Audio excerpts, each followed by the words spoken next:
Ladies and gentlemen, kings and queens, welcome back to another video. It is your host, Ordinary Guy, and we have another tech for you. New tech just came out called the MetaQuest 3. Yes, that's, uh, I guess I was going to say Facebook, but Mark's Zuckerberg, newest Quest 3, the newest VR headset. The Quest 2, I remember being really good. And now this new one is going to be off the chain. I saw some information on it that it's going to be $500. But this is a review from, I think, IGN. So let's just dive on into this. Let's bring this volume up. Okay, you ready? Let's go.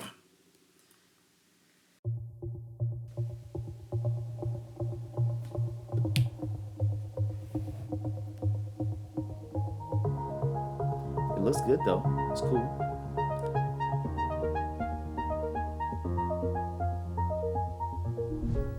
I'll cut Interesting. straight to the chase. The MetaQuest 3 is the best standalone consumer-oriented VR headset you can get right now. With a slimmer design, sharper display, more powerful processor, full color pass-through for mixed reality gaming, and better controllers, the Quest 3 is clearly a superior headset when compared to its 3-year-old predecessor. All those upgrades, though, wow. don't come cheap. You can order it today for $499. Yeah. Oh, But it's Quest out. 3 and all of its current gen tech easily justify the cost. It looks cool though. I do like the design of the PlayStation VR better, but that's an accessory for the PS5, and you still have to connect it. So, and it's The MetaQuest 3 550. arrives So in a it's more than deceptively this. small, rather Spartan-looking box, but our reviewer, Eric, didn't mind because he'd rather not spend extra money on fancy packaging.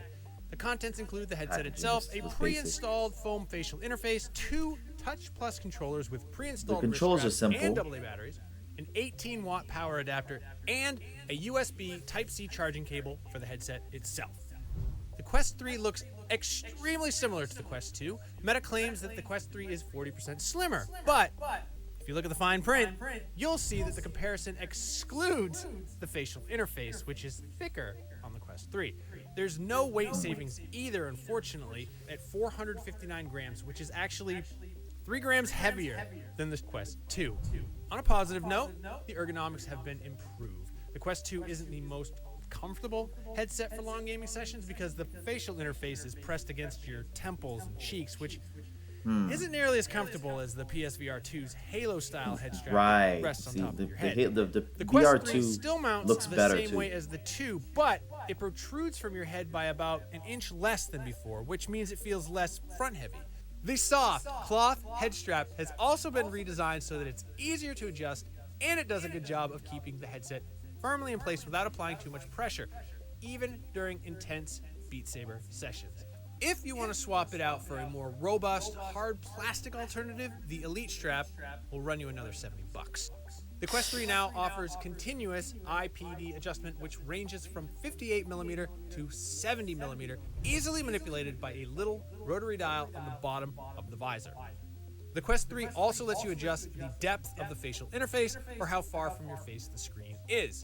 If you wear glasses for VR, you're going to appreciate that extra space. The aggressively curved facial interface means that there's also a good amount of light spilling in from the nose bridge.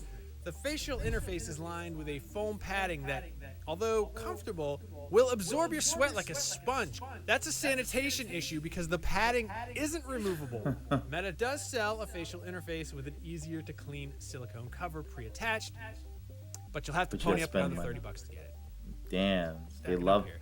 The Quest They 3 love sports spending money. dual They love making us spend 2064 by money. 2208 LCD displays, which is 30% more pixel density than the Quest 2.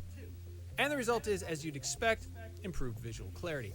You can see it most clearly with textual elements like in-game HUDs, menus, and virtual browsers, and with technically demanding games like Microsoft Flight Simulator when you're tethered to your PC. We're not quite living the dream yet, since it could definitely be sharper as compared to a 4K PC monitor, but it does look better than any comparable headset. This new version also addresses one of our reviewers' biggest issues with Quest 2's optics, which was its narrow sweet spot. The center of the display was sharper than the edges, and you had to wear your headset perfectly to get it focused.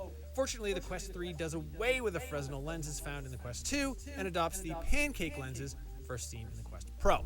Aside from being slimmer, the display boasts uniform edge-to-edge clarity and less lens glare. Other improvements to the optics include a wider 120-degree field of view for better immersion, which means less tunnel vision relative to the Quest 2's 90 degrees, and 120 Hz support right at launch. In fast-moving games like Beat Saber, the ability to play at a higher frame rate really lends to ultra-smooth motion without any stuttering.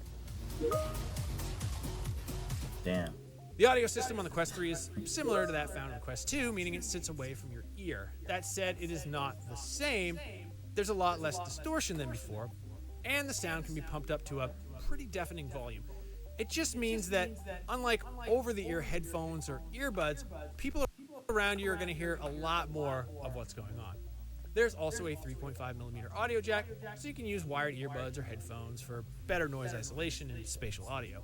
Unfortunately, wireless Bluetooth headphones still don't work well because of the perceptible lag. Eric drained out the battery multiple times during his testing and got anywhere between 1 hour and 58 minutes to 2 hours and 12 minutes on a single charge. That's not a very long amount of time, but unfortunately a bigger battery pack would have meant an even heavier headset. Meta does sell a head strap with a rear-mounted battery pack that doubles your total playtime, but a better idea would be to clip a USB battery pack to your belt if you don't want it weighing down your head. It takes about 2.5 hours to fully charge the Quest 3 via USB Type-C cable, since it only draws up to 18 watts of power at maximum. Setup is easy and straightforward. You're no longer required to create a Facebook account, but do need a Meta account, which is effectively the same, but doesn't come with a public page. After charging your Quest 3 for the first time, you turn it on and follow the steps to get connected to the internet and download all the firmware updates. You'll need to install the MetaQuest app on your Apple. I think the MetaQuest 2 still looks cool, and if it's cheaper, never going to need just to get a use it again MetaQuest unless 2. you want to Maybe the MetaQuest Pro, if that's better than the 2. Inside the headset to a screen for others to watch. From there, the Quest 3 has you set up your choice of a stationary or room scale boundary, which can be changed at any time. If you choose the room scale option, the headset will automatically. Because a headset for $500 you can is watch a it lot. happen in real time as That's a whole other geometric shapes PS5. scale your floor, walls, ceiling, and furniture. So it's a good way of visually letting you know exactly which parts of your room haven't been mapped yet. And the headset does a good job of handling reflective and transparent surfaces like sunlit windows, glass tabletops, even a fish tank. Wow. Quest for power. What sets the Quest 3 and its predecessors apart from almost every other headset out there is its ability to play games on its own without relying on a PC or console. Exactly. Meta provided several games to try out, including Samba de Amiga, which is a rhythm-based game where you're shaking maracas to the beat of the music, Demio Battles, a D&D-style isometric turn-based strategy game, and Islander, a simple yet deceptively addictive city builder. Our reviewer also tried a couple of his own games that he brought over from his Quest 2, like Pistol Whip and Robo Recall Unplugged.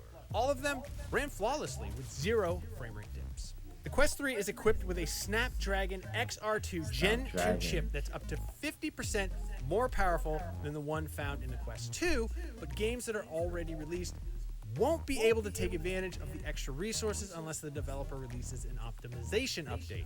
Most games won't have one ready at launch, but one exception is Red Matter 2. The developer Vertical Robot has already released a Quest 3 patch that includes 4K textures, dynamic resolution scaling, anisotropic filtering, dynamic shadows, and more. Eric compared the game post-patched on the Quest 3 and pre-patched on the Quest 2 and said the difference is stark. The game exudes more polish than ever before because the in-game models, from the space station environments to all of the equipment you manipulate, it makes sense. The newer model with better tech, so much more sharp and detailed, even when you walk right up to them. And the new dynamic shadows add another level of realism. The only time Eric noticed any sort of performance hiccups was during the transition scenes when the game was loading in the next playable area. Red Matter 2 is a testament to what developers can do with the more powerful hardware, and we hope more high-caliber games will be updated in the near future. Of course, you'll have to keep your expectations in check. This is still a mobile device after all, and it can't keep up with a high-powered PC or a PlayStation 5 when it comes to the details. But really, that's okay. While the Quest 3's games might be limited to relatively lower poly models and lower res textures, they still offer super interactive gameplay and VR mechanics that you can't experience with a traditional game on a TV or a monitor. Simply put, many of these games are exceptionally fun to play. And there's a very good chance you'll find something you like because Quest 3 is fully backwards compatible with the more than 500 games already available for the Quest 2. I feel like for me, if I was to get any one of this, like I would just get the Quest 2. On the other hand, previous one it's a real for, shame that Meta I think it's didn't invest in a $300. more It might even be on compelling sale launch now. lineup for the And Quest spending 3. $500 Backwards on this. compatibility, Or if a I am wonderful spending perk, but $500, I'll put the extra even 50. one fresh new game that showcases all the improvements And I'll that just the get Quest the 3 has to PlayStation offer VR seems like 2 because I a do think that no-brainer. looks better, But and I there's think it is nothing better because new it and connects to the flashy here. PS5, It's you know. a small And you have consolation that the exclusive Quest PS5 store will have games a you can play category as of well. games that are certified to be, quote, So I would better rather on play Quest that. 3 and take advantage of the enhanced specs. To be fair, there are a couple of high-profile games coming out later this year. Assassin's Creed Nexus VR will be available on November 16th. And Asgard's Wrath 2 will be released on December 15th. So it's not a total desert out there. New to the Quest 3 are two 4-megapixel RGB cameras and a depth sensor embedded into the front of the visor that allow for the much-touted full-color pass-through feature, which you'll see while on the Quest 3 home screen and in some mixed reality-enabled games, and can be swapped to by tapping twice on the side of Oh the head. shoot, there's a tap screen Clarity there is a too? vast improvement over the Quest 2's monochrome muddiness. In good lighting conditions, the image is bright and clear with accurate, true-to-life colors. The litmus test is text clarity, and the image was just barely sharp enough for our reviewer to read and send messages on his phone or browse the internet on his PC. It's definitely not the same resolution as in VR mode, and there is plenty of room for improvement, but it's still 10 times sharper, Meta says, than the Quest 2's pass-through mode. Currently, there aren't very many games that make use of the pass-through tech, though. For the review, Meta only provided a single mixed reality game, First Encounters, but it left a That's very cool. strong impression. Colorful, tribble-like creatures burst out of your walls and ceilings, and it's your job to capture them all.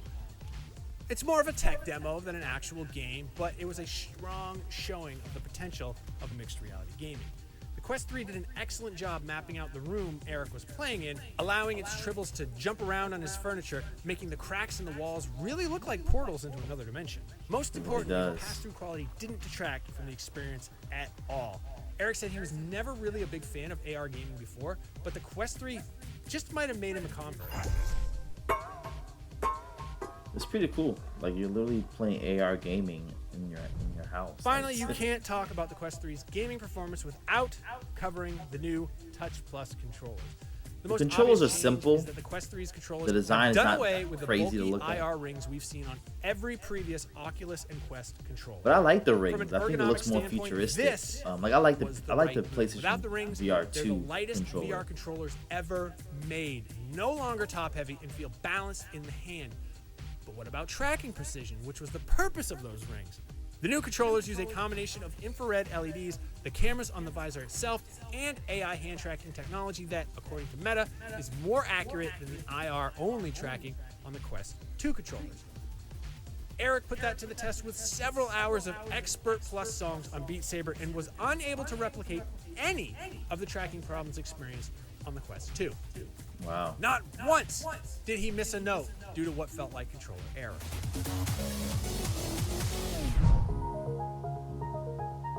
Not bad. The Quest 3 continues Meta's legacy of offering a cost-effective headset that doesn't require an expensive gaming PC, but can still benefit from one if you have it.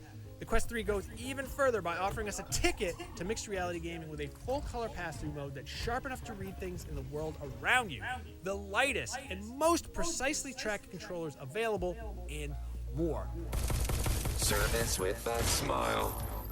Whether you're upgrading from its predecessor or this is your first foray into the world of VR, the Quest 3 is well worth the $200 generational price increase, setting a new standard for VR and mixed reality gaming. Oh, 9 out of 10. Okay. Not bad. For more, check out our review of the PSVR 2, and for everything else, keep it right here on IGN. Yeah, PSVR 2 looks nice. I really like that one. So what's your thoughts? I think it's cool. I think the design is not bad. It still looks kind of futuristic. The controller is simple now, though. And, like, they love to go with this white and black kind of color for these VR.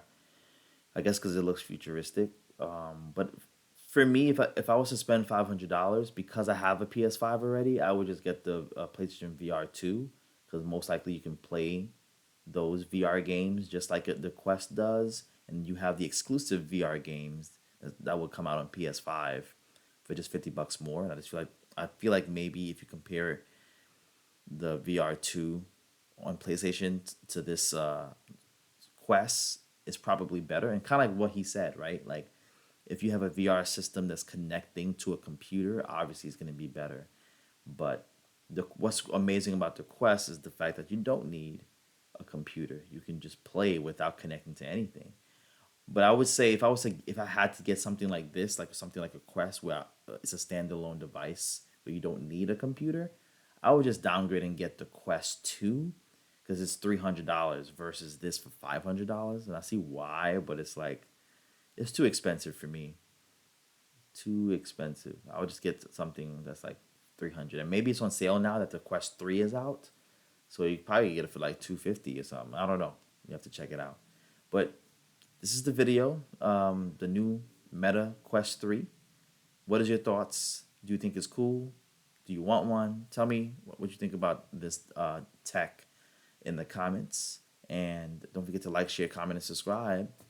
And thank you for watching the video. And until next time, I'll see you guys later in the next video.